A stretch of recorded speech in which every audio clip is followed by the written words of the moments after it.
exchange of that, I'm willing to give you anything. What will be your price tag on that? No, from the worldly things. From the worldly things. We don't have Jannah here. Right? Jannah is after we depart from here, inshallah. So from the worldly things, if I were to ask you this question, that the salah that you just prayed right now, give it to me. And in exchange of that, I'm willing to give anything of this world to you. What will be your price? What will be the price tag that you would put on this? Huh? Priceless, right? There is no price tag you can put on one salah that we pray, right? But yet, that same salah, we are willing to give away by not controlling what we say. Right?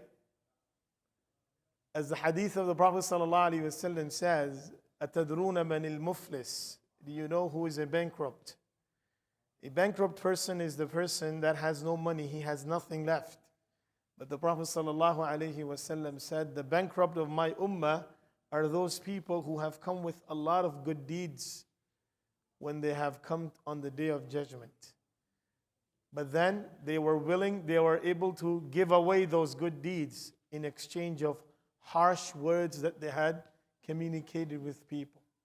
Part of our skill of communication is to talk about the current and who are present.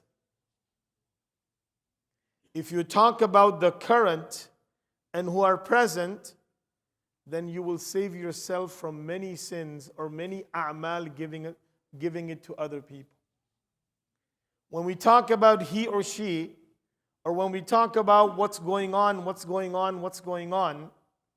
then our current is lost, our unity is departed, and just hatred comes into our hearts. This is why the first thing Allah stops us from is adhan, right? Assumption. Thinking about things that hasn't happened. There are two people talking and you start thinking maybe they're talking about me. Right? And then that's the first thing that starts. You're not supposed to do that. But if you sustain it in your conversation, in your socialization, then this action will go into when you talk to someone, you know, so-and-so brother and so-and-so brother, they were talking and they were saying things about me. First, you just assume that they're talking about you. Now, you're talking to someone that they are talking about you. So now that assumption has changed into backbiting. Because they were not talking about you. You weren't sure about it. So that's why these are the actions that actually give away our good deeds that we are doing. When you ask someone that give me your a'mal that you've just done, right? And I'm willing to give everything that I have. You say, no, it's priceless. I cannot give you. But our statement, our communication, our way of socializing with people are many avenues in which we lose our deeds, right? And this is how valuable our actions and a'mal are. And we have to maintain it. That's why it is harder to keep the amal with you than to do the action. For action, you don't have to do much effort. You just did a little bit of effort, you came and you did the amal. Now, to make sure that this amal stays with you until you live and until you depart from this world, that is the challenge. So our actions, they need to be governed. Before we do something, am I giving away my good deeds by being involved in this type of communication or conversation or not? If I can bring that conscious into my mind before any type of conversation that I'm having with people, then I'm able to retain my action and amal. This is why, if you look into the life of Sahaba and the pious people, you will see that they will communicate very less talk.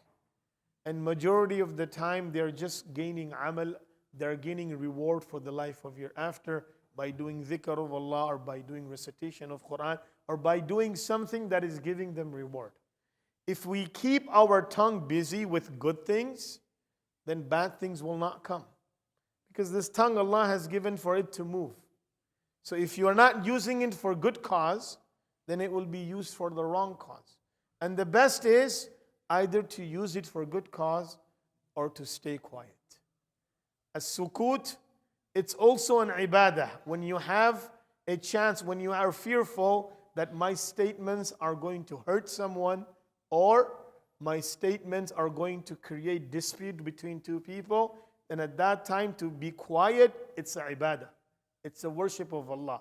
Allah will give you reward on just not saying anything at all. And just be quiet, just being quiet. So we have to implement this in our way of communicating with people. With this, we are going to unite ourselves, right? When we exchange good words, muhabba comes into the heart. And when muhabba comes into heart, Allah subhanahu wa ta'ala creates that bonding. We ask Allah to grant us the understanding and the ability to practice. Ameen ya Rabbal Alameen. Subhanallah wa bihamdihi. Subhanakallahumma wa bihamdik. Wa nashhadu an la ilaha illa anta nastaghfiruka wa natubu ilayk.